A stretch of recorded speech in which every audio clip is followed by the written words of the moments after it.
Intruder entered through kitchen sliding door. Nationwide victims.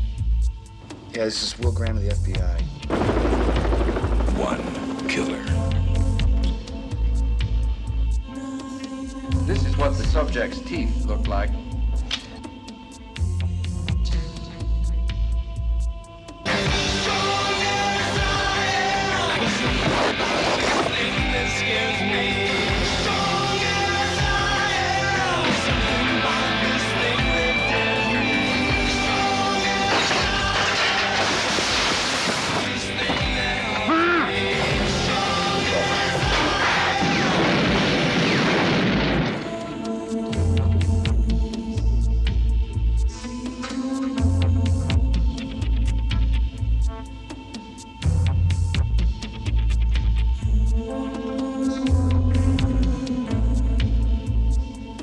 Have you ever seen blood on the Moonlight Well?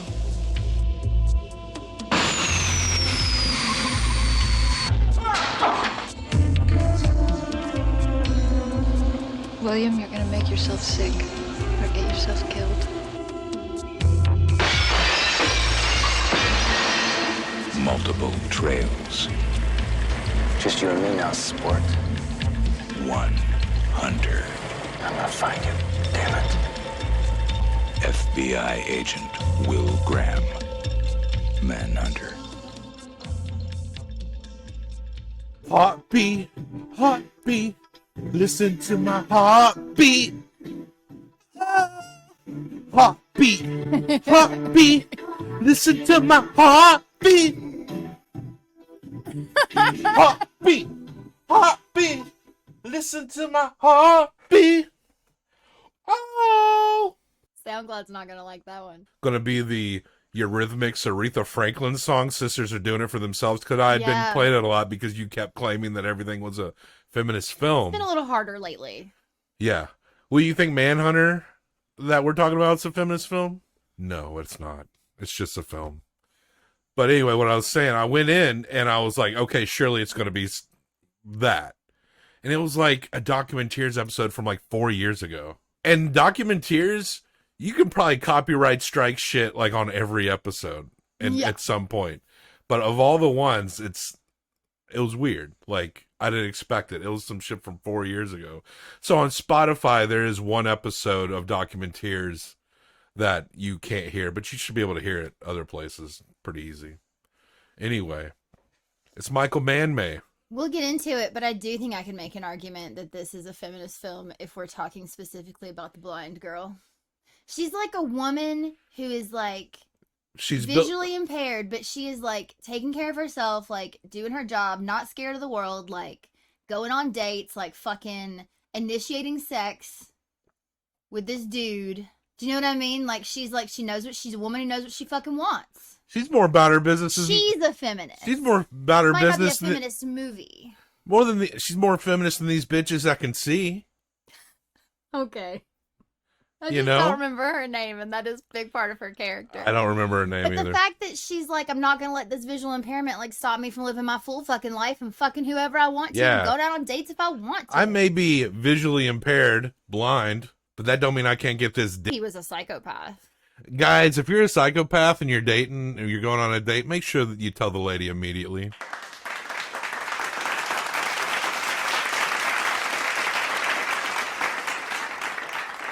Although, did you notice that she was talking about how she got the job through like this program where they were hiring people with disabilities, and she just like assumed that he was also in that program? Yeah. She made a comment about how well he speaks. No, she made a comment about like, you speak well, but you shy away from this and this. I can't remember what it was. It was like diphthongs. That's not it. But, you know, it was like some word, like some big English, like language word. Because he's completely emotionally damaged. Yes, very emotionally damaged. This was Manhunter. I'm Angela. I'm Bob Sham. Welcome to Movie Humpers. The weird sounds you hear are dogs. Maybe thunder this evening. That's right. It's storming right now. It might be passing, but I hope so. Hopefully the lights don't go out. I had that thought right before we started. It might, you know. Our lights have been going out more. I can still hear the thunder roll and the lightning strike. Thunder rolls. and the lightning strikes, another love grows cold on a sleepless night. Yes. I like that. We'll keep saying. The storm grows all out of control. And something, and the thunder rolls. And the thunder rolls. And I really like that. Garth Brooks, friend of the show. Yeah, it's We love him. It's Michael Mann May. We do like Garth Brooks. It's Michael Mann May. MMM. Triple M. We did call it like, hey man. It's Michael May. Hey, No.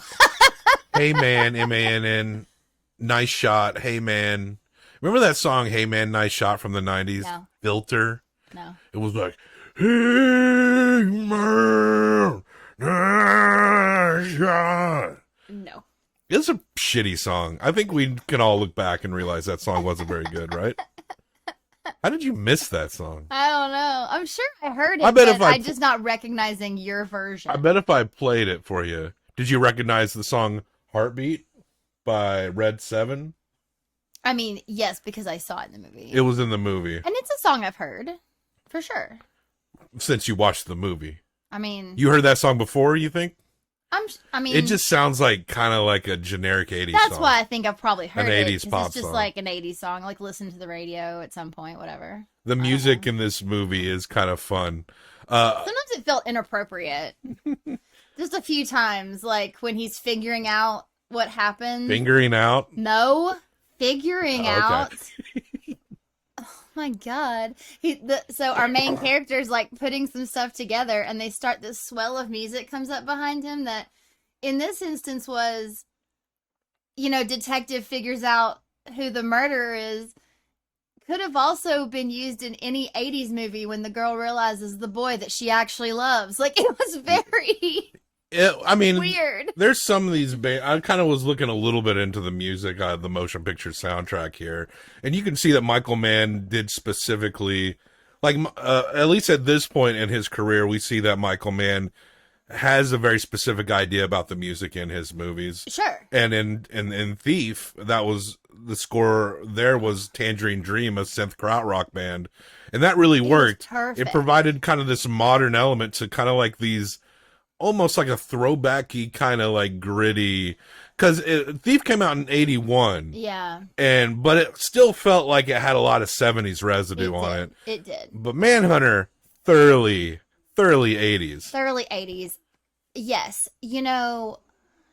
One of the things that to me is the mark of a good soundtrack is that I honestly don't remember it separate from the movie. Right? Yeah. Like, you hear a song and you might think, oh, that thing happened in that movie during that song, or, it's together. But when it takes you out of the story, maybe a little too distracting. Yeah, that's what I have a problem with. And then, some movies are supposed to be that way. Like, we just watched a movie today that we'll talk about later that is very music heavy, and it's like part of the movie. There were lots of movies in the 90s like that, like Empire Records, stuff like that, where it's like there's no one singing, but music is like a character. Yeah. But in those instances, it's like real, like, hits you in the face. And sometimes It's a problem with a lot of modern movies. it is. We'll do Guardians of the Galaxy Volume 3. Yeah. And we're not talking about it now. We just came back from the But theater. we will talk about it. We will. Actually, this will drop after Guardians 3, so that'll be very confusing from a chronological Well, no. perspective. We don't expect you to listen to everything. That's true. Watch everything. I do think that, upon looking more into the music, that I don't think the music is necessarily out of place in the movie, but I could see it being very, like, distracting, like you're kind of hyper focusing in, and that might be imbalanced. It's really up to you whether you feel like that succeeded or not. I would say this is a very good movie. It's flawed, but it's very good. With some really good performances in it, where this is based on the Thomas Harris novel Red Dragon. Yes. What year did this come out? 86. Okay, that's what I wanted to know. Okay. Oh, but more about the music.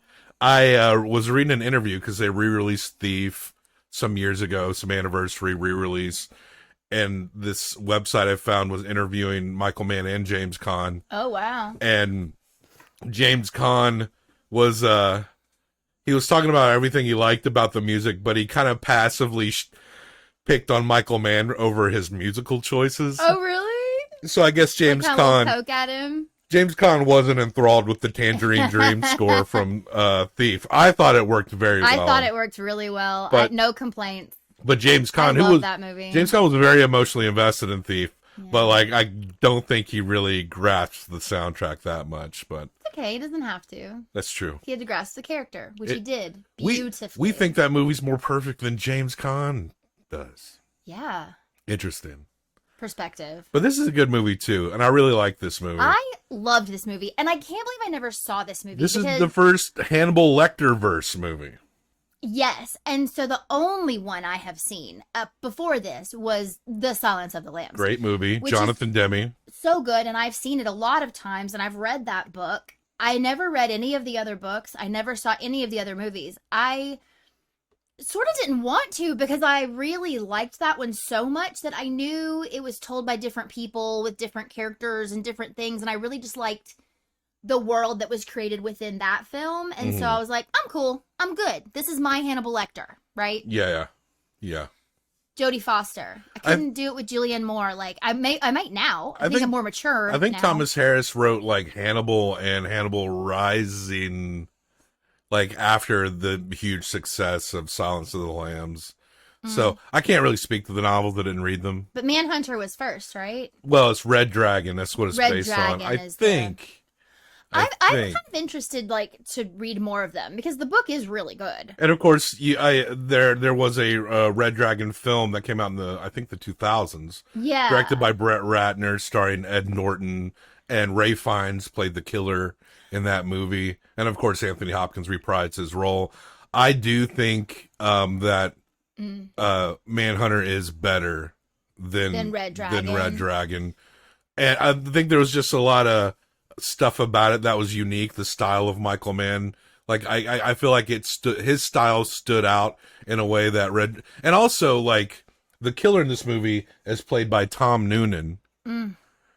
Ray Fiennes has nothing on this dude. This guy was so good. Mm-hmm. He was so scary. Like he played this character so well. The Tooth Fairy. That like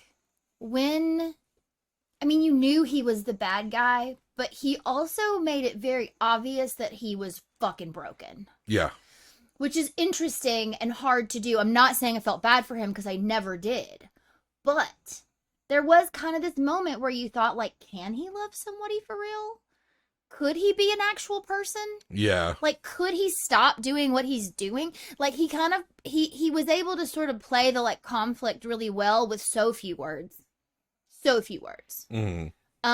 And listen, I know I said that Silence of the Lambs was my Hannibal Lecter, but like Brian Cox. I would like to Played have seen Hannibal. what Silence of the Lambs was like with Brian Cox. Brian Cox did it made me wonder, like, the Jonathan Demme Silence of the Lambs really worked great. It is a great movie. Yeah. Can't complain about that. And it did successfully kind of distract from the Michael Mann origins, Kind of sucks because I wish I'd known more about But them. as I'm watching Manhunter, I'm imagining an alternate universe where Michael Mann directed Silence of the Lambs and Hannibal, maybe even Hannibal Rises or whatever.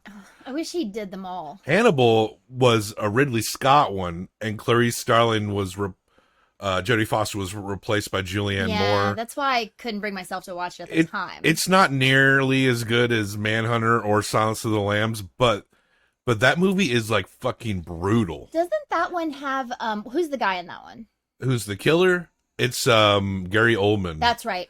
And Ray Liotta is in there. Ray Liotta's who I was And a- thinking of though, because Probably the part of the movie that's the most worth remembering.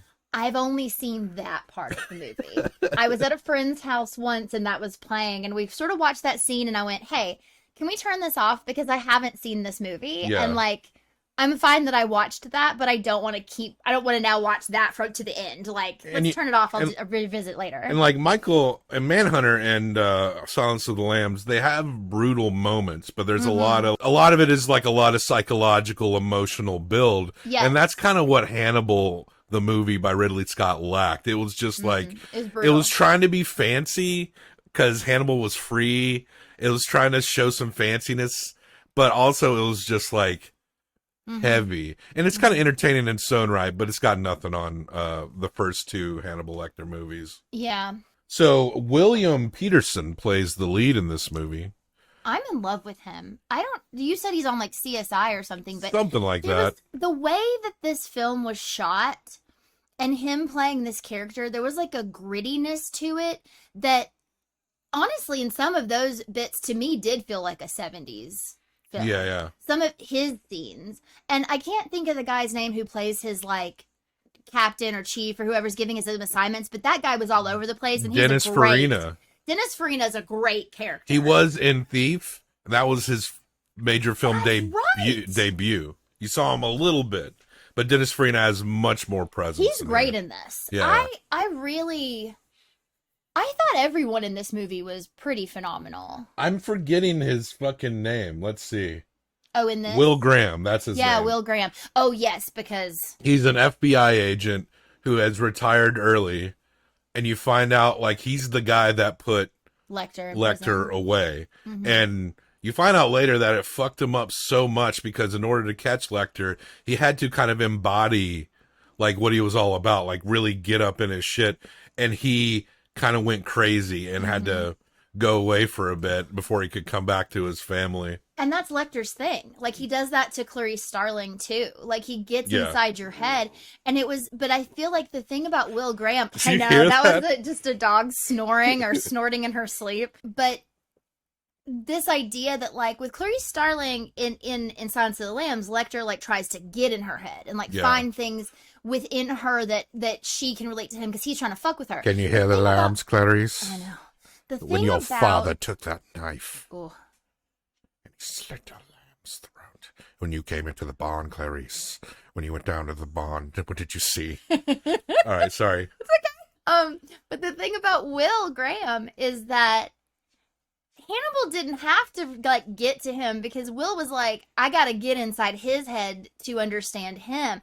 They had no actual like interaction until after Hannibal was locked up, until the day that Hannibal attacked Will and he left because but he was like so obsessed with him that he's like, I gotta get in his brain. And we've seen this time and again in sort of like if you're a detective who specializes in serial killers, like you have to think the way that they think, you have to figure out what they're doing. But there is like that line, which makes for such an interesting story, which is why we've seen it over and again, of I have to understand them, but not become them. Or I understand them because there is something about me that is just like them, but I chose to fight them instead of be them. Mm-hmm. And you see that over and over again, but like he just played it so well. Like he was so like intensely back into it. I love the scene before we even know what's really going on. When dude has come and said, like, you need to come back to the force. We need your help with this guy. Like, he commits murders on a full moon, and we just got another one, and we have 4 weeks, you know, or whatever, 3.5 weeks. And he asks his wife, he's like, what do you think if I go? And she's like, it sounds like you've already made up your mind. Yeah. And he's like, yeah, but if I asked you, and she's like, well, I would ask you to stay, but that would be selfish. Like, I really liked their relationship as far as I feel like she really understood him. I don't recall why. I mean, I could be misremembering. It was an okay movie, but I don't recall a wife and kid in the Brett Ratner version. Oh yeah, you said that to me, that you didn't think that he had. I thought maybe that I'm just forgetting because maybe I'm just forgetting. I don't know. They would have had to take that entire plot point out where Hannibal like sends a code to the Tooth Fairy of Will's address. Right. So if there's no that adds stakes. Yeah. Anytime, I mean, we talked about this recently with another film. Like anytime there's a boyfriend, a husband, a child, a wife, a girlfriend, it's just stakes. I know in the Brett Ratner version, the William Blake shit is played up a lot more. The poems, because William Blake. Oh yeah, he wrote. And I didn't know. He wrote the Red Dragon. Yeah. And the character Tom Noonan, who plays the Tooth Fairy in there, he does reference the Red Dragon. And then there's like the tiger scene, which is also in both movies, and it's a beautiful scene in both movies, but that connects to, I think William Blake wrote the Tiger Burning Bright, and like in the Brett Ratner version, Ray Fiennes has the Red Dragon tattooed on his back. So I'm sure there were some, that's cool. There were some changes probably in I mean, I don't know, because I haven't read the book. I don't know what the changes are, but the tiger, when when the blind woman, she's brought to touch the tiger, which is a great scene. Like I told you, it was like this kind of connects into the Blake verse because he wrote and I had no idea the Tiger poem, and Blake also drew around his poems. That's cool. So I guess I retained a little bit of lit class, you know. That's awesome. So, yeah. I did think that was beautiful. That was also like that was kind of the moment where you saw the Tooth Fairy caring for someone. Yeah. Because this was like the first time he really spoke to her, and he actually went to her because she like develops film, and you have to do it in complete darkness, and so she's perfect for it because she doesn't need any light, right? She does everything by touch, and so he went in to ask her about some special film. She's got a dark room inside her head. He went in to ask her about some film, which is to spy on whoever was going to be his next victim. He'd already decided who was going to be his next victim because we find out that it's because he works at a place that processes film. And so he would like find these families on these films and then become obsessed with them. But they had to fit a bunch of criteria, as you always do, right, with serial killers. But he was actually trying to like get something from her that would like help him film better in the dark, which is creepy as fuck. But then this man was supposed to take her home. I guess this guy always drives her home, and he couldn't. And she's like, cool, I'll ride the bus. And the guy's like, I'll take you. And what was interesting was that he truly was like, I will take you because I want to take you. Like the way he spoke to her, like there was one point where he was like, everything was like, you will do this because I think that it would be good if you did this. Like the way he spoke was very interesting. I don't know. Now, Will Graham, this killer gets around too. This movie goes to all the places we take weekend vacations. Birmingham, Alabama? Except Birmingham. But Atlanta, Chicago, St. Louis, coastal Florida to go see your parents, I guess. You know, it's just, it kind of gets around to all these. And the character of Will Graham, I keep having to look at his name. He's pretty famous after his incident with Hannibal Lecter. And he's got... And this paparazzi dude is all over him when they realize that he's come back, and he goes to see Lecter, and that's when we meet. And he's not like all over. And also, they don't mention that he's a cannibal. No, they reference. They're like, someone asks how he killed the family. A kid does, though. And he goes like, it was real bad. No, he killed college girls. College girls, yeah. Because he was a therapist, and one of the girls was his client, and that's how Will found him. This is what's interesting to me, though. He said, because the kid was like, what happened, however, and he's telling the kid the whole story, which is a very interesting scene that you notice the background changes sporadically during. There was some interesting shots in the grocery store, yeah. But he says, I went there because he was a therapist of one of the girls, and as soon as I sat down and saw on his shelf, there was a book of war wounds, and I knew it was him. Yeah, I wasn't sure about that either. It would have made more sense if he was like, there was a cookbook for people. I don't know. Like, if it was like war wounds, anybody could have a book about war wounds. He had every Mad magazine from the beginning up until 1992. But then again, because we're not getting obviously the whole story, maybe that was something referenced, and they just kind of like truncated the story for the kid. But I felt like there were some details we were probably missing. But like he immediately realized, he went to call for backup, and that's when Lecter attacked him. Now, it might be hard to imagine anyone other than Anthony Hopkins. I know Michael Madsen had played him in the series. That's interesting. I think I might need to see that. And it wasn't bad. I like Michael But Madsen. Brian Cox did a fine I thought he did a great job as Hannibal Lecter in this movie. But the movie, and I don't know what Thomas Harris wrote. I know there's the prequel show I just mentioned. There's Hannibal Rising. But I like the idea of us stepping into this world after Hannibal Lecter is... I like the idea of the Red Dragon, Silence of the Lambs, where Hannibal's locked up. And... it's mysterious. Like, that could be the procedural show, right? You gotta go to Hannibal. Like, that's what Red Dragon and Silence is. It's like, there's a serial killer, and you use a serial killer, one of the worst, to help you figure out how to catch the serial killer. Yeah. I like the idea of him. We meet him after all this stuff happens. Yeah. I like not knowing every detail about the thing that puts him in jail, or prison. So, but you know, if he's like, now this character is like a popular culture icon, so you can't help yourself. You got to like say everything about him at this point, right? Yes. One funny thing to me, because you mentioned the paparazzi guy that's like knows him, like he chased him out because they were trying to not have really anybody know Will was on the case because Will retired. And this guy like recognized him as they were like coming out the back way. Like he and his buddy who like got him back on the case, like kind of tried to skirt the media.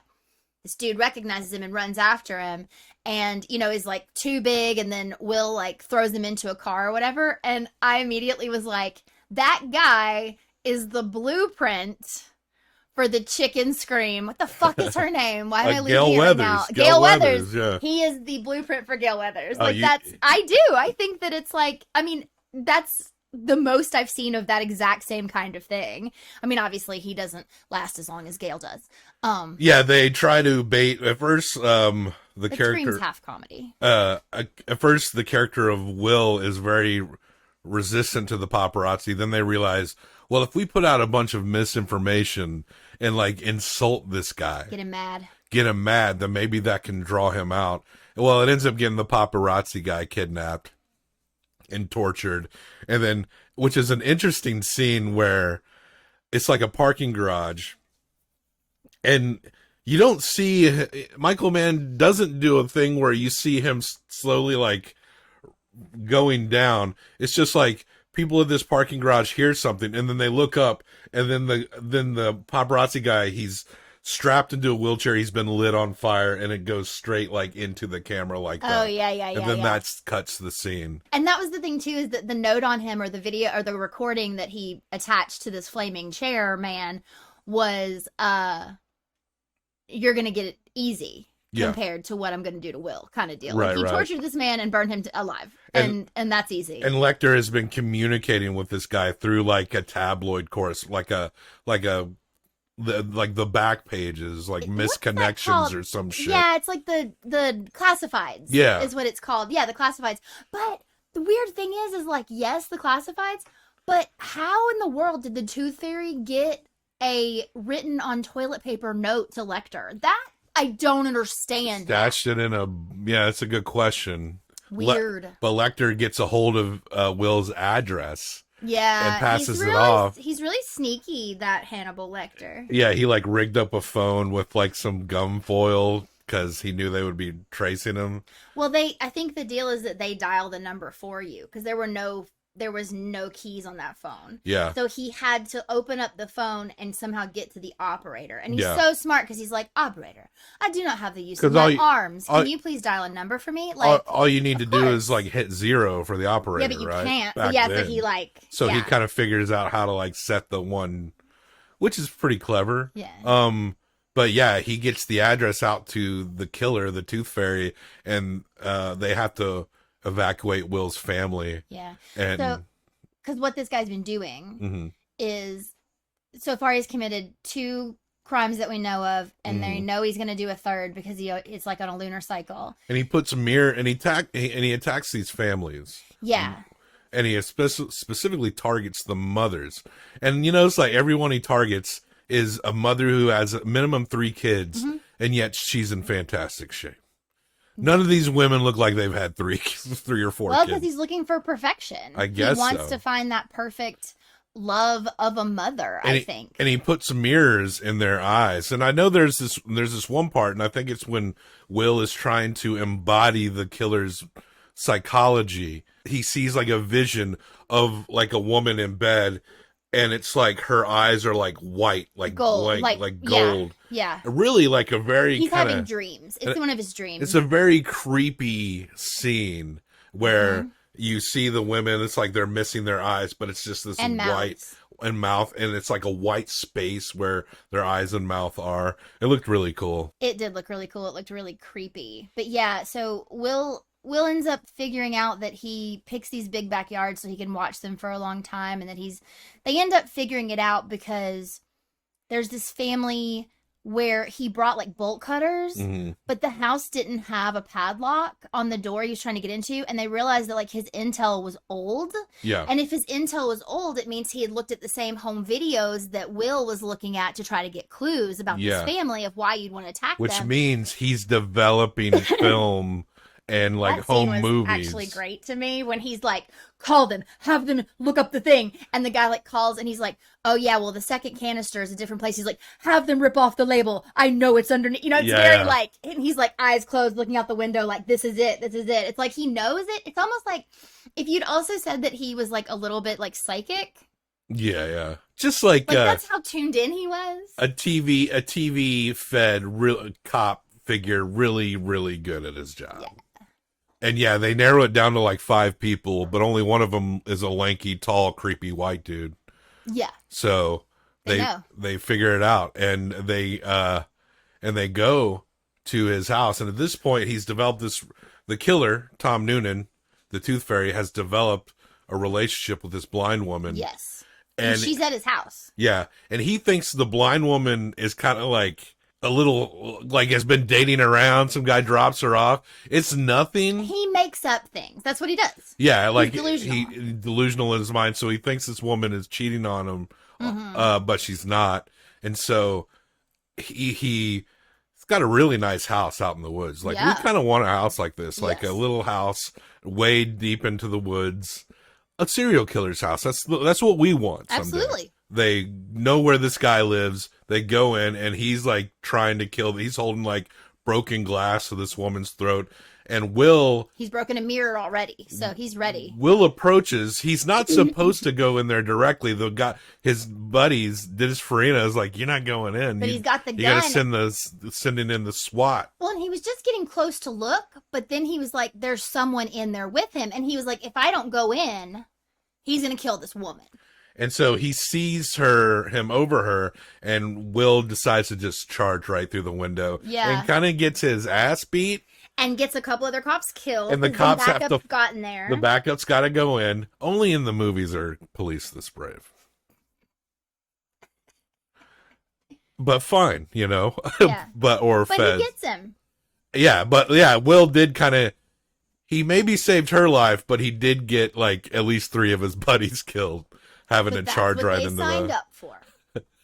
But they should have waited for the SWAT team. That's actually not their training at all. They're like well, preserve then yourself. Well, yeah, I know. Look, we know how real cops are. Look, in the story, it's fine. They sacrificed themselves in the story for this woman. Hmm. I think Dennis Farina's okay. I think he got shot, but I think he's okay. Yeah, he's okay. He's okay. He did get shot. And I don't think the woman actually gets injured, but Will gets his face slashed up. Yeah. So now he has scars from this killer as well. Yeah. And, you know, you see later it's over, and it's kind of like He's got his lavender shorts on. That's got his lavender when shorts he's in on. when he's in family coastal Floridian dad mode. Yeah. He puts on the lavender shorts. There's this like bookends to this like Heartbeat, little family story heartbeat. where he Listen was to trying my to heartbeat. put up nets to protect these like baby turtles. Yeah. And the kid the kid's been away from his home too because they've been having to go in hiding or whatever. And so, the kid runs up and he's like, did any of them make it? And he's like, most of them did. And Yeah. all this jazz. And the woman and he and his wife kind of have a little bit of like coldness between them because he basically looked at her and he's like, I thought I had to figure it out on my own and call you later. And she's like, I didn't know if I was going to come back. But she did. And he was wrong. And now they're going to be fine, I think. Yeah. But you know what I mean? It was just one of those things where she was like, I thought maybe I just shouldn't come back. Which was very like interesting and real. And it wasn't like this like embrace, kiss, we're perfect. It was like, we didn't maybe handle this right. And it's really like in the last 40 minutes of the movie where the songs with lyrics really Yes. start to like kick up, and then at the end we're like, heartbeat, heartbeat, feel listen like to my heartbeat. when Hold it- on just a second. Okay. Oh, heartbeat, heartbeat, listen to my heartbeat. All right, go ahead. Mm, You forgot? Did I? yeah, I'm sorry. it's okay. Well, I'll keep going. Heartbeat, heartbeat, listen to my heartbeat. Oh, pump this movie 1 through 5. Okay. I would say that for this movie, I did really enjoy it a lot. Yeah, it's good. It wasn't perfect. I made to rewind a couple times because there were fun shots that ended up happening. Like, you know, we went back to watch some cereal turn into some corn, and there was a scene where they did this like swoop in on the front door, and then it cut, and then the door opened. Yeah, they're. You couldn't get that in one shot. Oh, because they had to so move. hard. They probably had to like move out of the way to let them do the shot coming through the door. Yeah. But it was like as close as you could probably get it, right? Like it was. But and then there You was could tell, something else. but where it, yeah, like, you're right. You could froze tell there for were a little minute. flaws. There were little flaws, but you know, honestly, like I don't know where this falls in Michael Mann's career. I know it's what it like. I don't know how many movies he made between Thief and this, but. I do feel like the cinematography on Thief was better than this movie. He made a movie called The Keep, so we're not going into every Michael Mann movie, but that one I don't know anything about it, but like pretty much Thief and this one and Heat are probably his more well-regarded movies. Fair. I really liked it. I think I'm just gonna go. I'm gonna go 4. 4.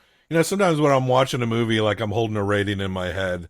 And I felt like with this one, I try not to think about that. I'm going like, I was fluctuating between a 3.75 and a 4.25 because I think another movie we'll be talking about soon. I think I'm around a 3.75 on it. A 3.75 is like, this movie is very good, got a lot of flaws, but it's like very good. And sometimes. Like anything over 2.5 is considered above average, right? So like it's interesting because I feel like we've had a lot of 4s lately. It's like, oh, did we hate this movie? It's like, no, if you're rating it over a 3, it's pretty fucking good, right? Yeah. So if you clear a 3, it's like you're saying it's a good movie. Absolutely. Anything like a 6 and up is pretty good. Yeah. Anything between a 4 and a 6 is like very middling. Yeah. But I think it's solid. I think this is a solid 4. I do too. It's reignited my desire to like go back and watch the movie I have seen, and like actually to see other stuff. Like I just want to know more about this story and these people. And now we have 2 S tier movies, and we were kind of going back and forth like what makes Thief perfect, but Sunset Boulevard a quarter off. But honestly, once you get past a 9.5, it's all the same. It's all the same. It's all the fucking same. An 8. Your 4 and my 4. Michael Mann's Manhunter. Good job, Michael Mann, not putting 2 N's in Manhunter. I think he knew better. So let's see here. We're going into here. That is an A tier, obviously. And let's see. That puts it. It's actually our A tiers have been pretty high. Yeah. So Manhunter is actually our lowest A tier so far. Under what? It's under Snow White, and it's like the lowest. I know it gets a little weird. And it's under Snow White and Beau is Afraid. So Manhunter. Okay. Look, this is exactly what I was just talking about. Weird. I know, it's just so weird. It is kind of weird. Yeah, they're all good. This is exactly what I'm talking about, like where we get lost, but like all of these movies on this list are good. Yeah. Like actually really fucking good. Totally, you're right.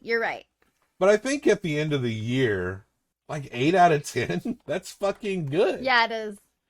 But I think at the end of the year, we'll revisit our at the movies selections and see if we want to adjust to see how these movies have settled with us over time. You know, will Beau is Afraid go up a notch or 2? Will Renfield go down a notch or 2? Probably. Will Guardians of the Galaxy, how will that fare? I'm pretty sure we'll rate that pretty good straight off. But I will, actually, like I said, that will drop before this episode. So y'all already know. Yeah. If you watch that one. You already know that we think it's a pretty good movie.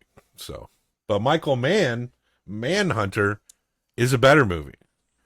Michael Mann's Manhunter. Michael Mann May.